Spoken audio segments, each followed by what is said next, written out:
Belum jelasnya di mana? Perhitungannya atau bagaimana?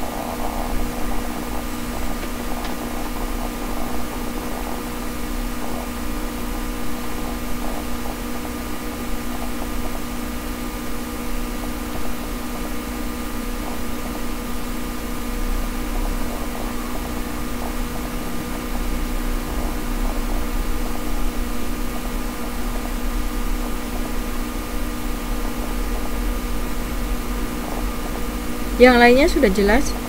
Menghitungnya.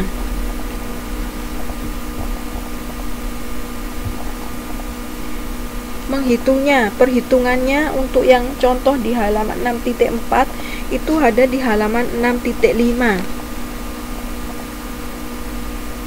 Kan dari rumus itu kan sigma X bar dibagi dengan N. Berarti X barnya itu dijumlahkan. Karena ada 5 kelompok, berarti ada X bar 1 sampai X bar 5. Itu ada di tabel 6.1 yang kolom ketiga. Nilai X barnya 98986. Nah, itu yang dijumlahkan, kemudian dibagi dengan N. N-nya tadi adalah 5. Hasilnya adalah 8, berarti itu nilai mu-nya.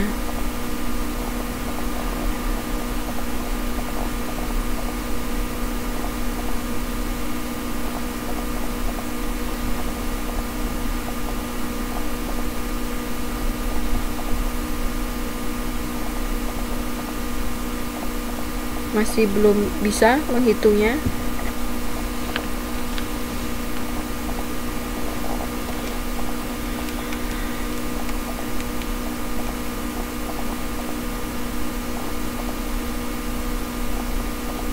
Ya.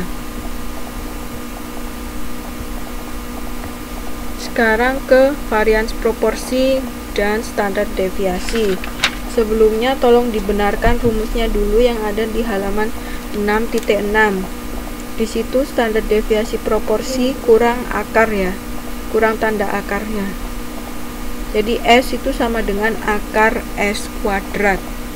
Tolong dibenarkan.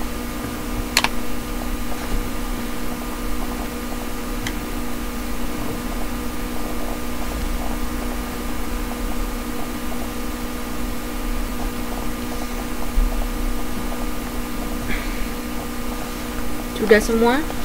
Sudah dibenarkan?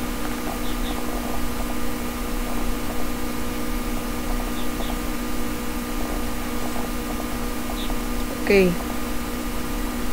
Nah, untuk contoh, misalnya dari suatu biro penelitian diketahui ada sebanyak 900 mahasiswa UT yang ingin menonton pertandingan final sepak bola. Ternyata hanya ada 576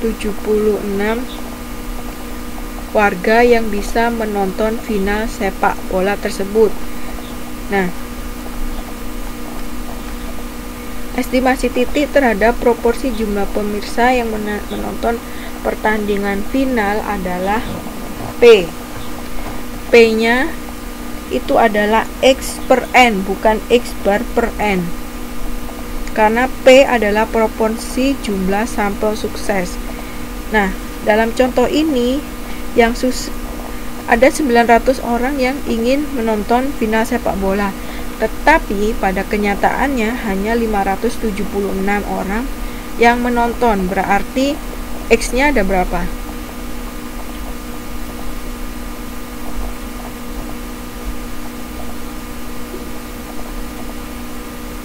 Ya, 576.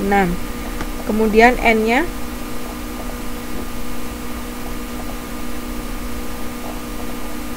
ya 900. Berarti P-nya berapa?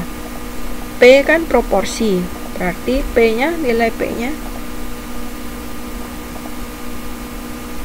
nilai P-nya ada berapa?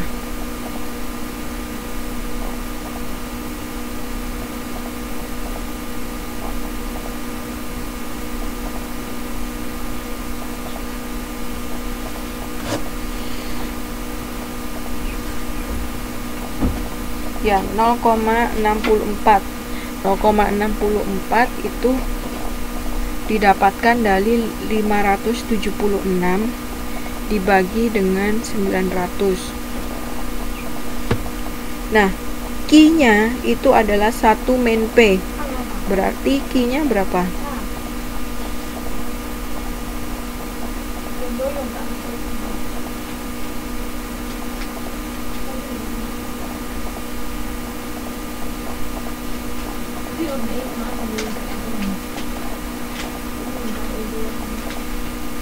(0,36) dari 1 dikurangi 0,64. Nah, dari P dan Q kemudian kita hitung nilai variansnya, yaitu N dikali P dikali Q, hasilnya 207,36. Kemudian S nya kita tinggal melakukan operasi akar pada S kuadrat sehingga didapatkan hasilnya 14,4.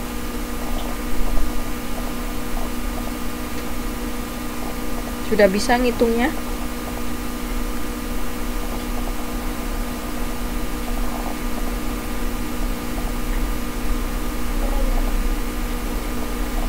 Oke. Kita lanjut ke estimasi interval. Estimasi interval itu adalah suatu estimasi terhadap parameter populasi dengan memakai range. Ya, itu X, Mbak, bukan X bar. Kemudian estimasi interval merupakan sekumpulan angka yang kita duga salah satunya adalah nilai yang kita cari. Estimasi interval dilakukan untuk mendapatkan dugaan yang lebih objektif.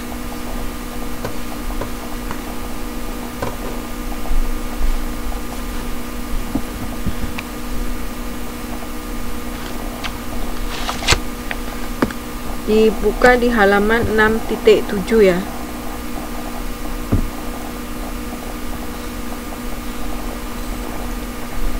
Kita bicara tentang interval kepercayaan atau confidence interval. Dalam ilmu sosial itu ada 3 interval kepercayaan yang sering digunakan, yaitu 90%, 95%, atau 99%. Nah, pada dasarnya kita bisa menentukan berapa besar interval kepercayaan yang akan digunakan. Tetapi di sini pertimbangannya adalah dalam menentukan berapa besar tingkat kepercayaan diberikan, itu karena semakin besar tingkat kepercayaan diberikan, maka semakin tinggi pula tingkat kepercayaan bahwa parameter populasi yang diestimasi terletak dalam interval yang terbentuk. Namun, penelitian itu menjadi semakin tidak teliti.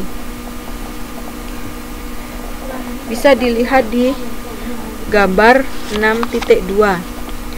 Dengan menggunakan interval kepercayaan 99%, itu daerahnya lebih besar daripada ketika kita menggunakan 95% dan 90%.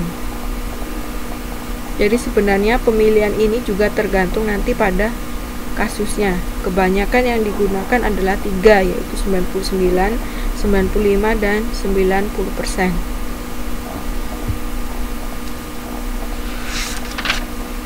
Nah, berbicara mengenai ketelitian, kita bisa mengaitkan dengan pengertian alfa.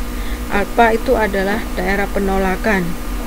Kalau misalnya tadi kita punya interval kepercayaan 90%, maka alfanya bernilai 5%. Itu dari 100% dikurangi 95%. Kalau interval kepercayaannya 90%, maka alfanya berapa?